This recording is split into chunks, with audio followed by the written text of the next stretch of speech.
What's going on, guys? Welcome back to the channel. So we're talking about probably the most divisive and polarizing fragrance release I've seen come out in a very long time. Dior Sauvage Eau Forte is what I'm being told that the E is silent. It's either Eau Forte or Eau Forte. A lot of us, including myself, have been saying Eau Forte. And there's been a lot of complaints about this fragrance, especially for the price. I've been getting flack for liking it. It's kind of funny to me, but it's not that bad. This is a sample first. This is one of the most dangerous blind buys I think I've ever seen because of the feedback from people. This is the furthest thing from a safe blind buy. So I'm going to tell you what I think, why I don't think it's actually that bad. Again, I'm not here to rave about it, but I'm also not here to crap on it either. So let's get into it. Stay tuned.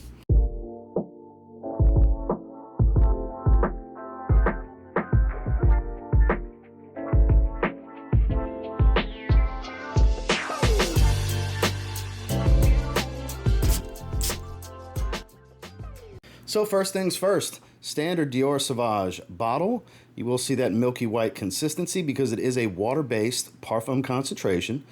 So there's batch code for anybody that cares. The usual Dior magnetic cap has their really good atomizer. Now, one thing to note, it does have a white globby type of thing when you spray it directly on skin. Everybody's been memeing it to death. I get that. For me, on skin, it dissipates within about 1 minute. Literally about 1 minute. That's gone. And it leaves a nice oil sheen on the skin. So the notes are on screen. And to me, I actually should have grabbed this ahead of time. What I get is if you were to strip, this is Sauvage Eau de Parfum. If you were to strip the sweetness and the ambroxan from this and make it water-based, feel like you get this. Now this is a bit more coniferous. It's got more of that earthy pine green tone to it, probably due to the elemi. There's no other note here that I would think could do that. But the level of fresh and spice and musk reminds me a lot of Sauvage Eau de Parfum. Now, a lot of people, and I don't think it's completely the smell, it's obviously the performance, which we'll touch on in a little bit, which I think has been exaggerated. I'm not going to discount other people's experience, but my experience has been kind of 50-50 with what others have been getting as far as performance. But as far as smell, when I let my wife smell this on me, she literally said, yeah, that smells like you. That's definitely, I bet you really like that. I said, yeah, actually, I do like the way it smells. She said it suits you. That was the first time she smelled it. That was her feedback that she gave me, because it does kind of speak to my taste. I think it's a very office-friendly type of fragrance. It has this professional feel to it. Starts off with a bright lavender smell that's not too soapy. You get a nice peppered spice to it. There's a slight creaminess, but as it starts to dry, the star anise and elemi kind of take hold of this fragrance. That's why I say a little coniferous, earthy pine green later in the fragrance. Early, I don't get it. When I was doing my first impressions live stream, people were talking about, do you get that? Do you get that? And I wasn't getting it early on. But as it dried down, I started to get more of it, and I understood what they were talking about. It's got this, when I say coniferous, imagine the smell of pine cones. A little bit of that going on. And it's not that bad. I could see where people get a little off-put by it, but the earthy, slightly pine green coniferous smell with a little bit of a darker, spicy licorice type of thing going. I think that's the star anise giving me a little bit of this licorice kind of vibe going. You mix those together, I could see how this would be a polarizing dry down for some. I actually quite like it. It's kind of a interesting twist on a fougere, if you will. So very polarizing. I could see it's a taste-driven thing because I've seen feedback from both sides of the coin here where people talk about how much they like it. Maybe they don't like the projection because it lacks projection for them. And so it typically, for the most part, has come down to price and performance for a lot of people. Not so much the smell. I have seen some people that don't like the way it smells, but I've seen, as far as the positive feedback, more people that like the way it smells. I like the way it smells. It's not over the top woodsy, but there is a nice little light woody facet. Again, that coniferous pine green feel. Nice and spicy, fresh and musky. Aromatic, fresh, spicy, musky. That's the main things early on you're going to get as it dries down. Woody, slightly earthy green. We'll say, instead of saying coniferous, because not everybody's familiar with the word and what it means, slight earthy green woody facet going on with some musk. That musk hangs out from start to finish. So all in all, I like the way it smells. It is a more mature, masculine smell. It's not playful and youthful like most of the Sauvages, like the EDT, the EDP. The Parfum's a bit more refined, and then the Elixir definitely has a more mature type of vibe to a darker spice, fougere type of thing. So I really do think it's a really good addition to the line. I think a lot of the issue that people are having is they set a certain expectation because it's perfumed by Francis Kirkjohn, and they wanted him to bring something different to the table. Well, he brought something different to the table. Now, would I have gone water-based? No. I would have preferred it to be alcohol-based. Opens up the fragrance better. Does kind of brighten things up a little bit. But I'm not mad at it because it factors into the way it performs, which I like the way it smells, but let's talk about the big elephant in the room. Let's talk about performance. So for me, I have to put it in the 6 to 8 hour range because I've clocked it at 9 hours. I've clocked it at 7 hours. I've clocked it at 8 hours. So I think the safer play is for me to put it in the 6 to 8 hour bracket instead of the 8 plus. It kind of falls to 8 plus really, but 6 to 8 hours longevity I think is a safer spot for me to put it because I at least get that. I've done several test sprays and a few wearings at this point, and it's consistently fallen in the 7 to 9 hour range. So we're going to put it in the 6 to 8 hour range bracket. Now projection, let me clear my throat for this part. It is softer. It is about an hour of moderate to mild projection. It is on the weaker side of projection. It projects to me and on me and reminds me of the projection that I get from, where is it? So we can reference it. Bleu de Chanel Parfum, which I love, and so do a lot of others. Similar projection in the first hour for me, like this.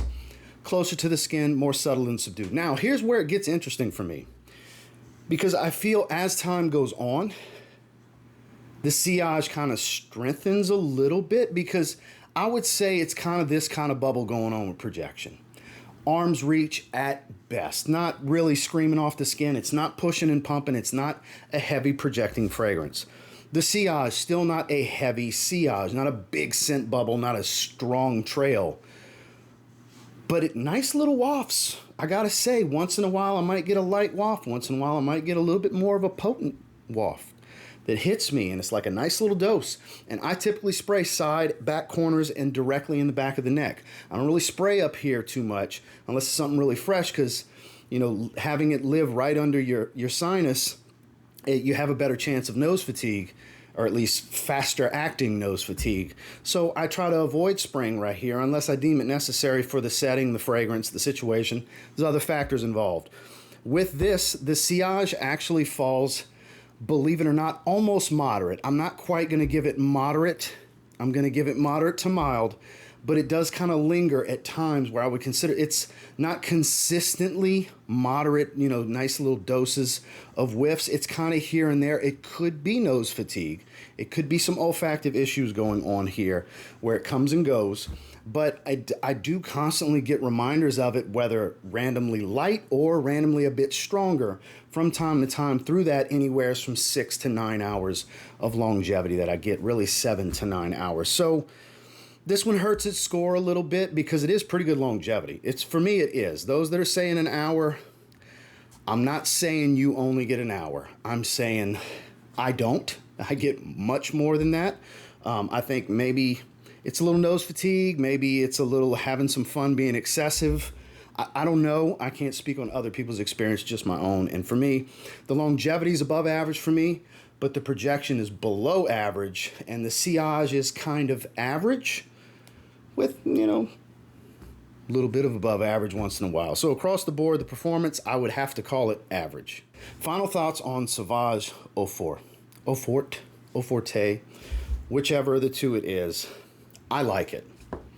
I grabbed it for $119 for a 60 ml in the link down below from Fragrance Buy. I did not buy it at full retail. I wouldn't want to buy it at full retail. I was not going to buy it at full retail.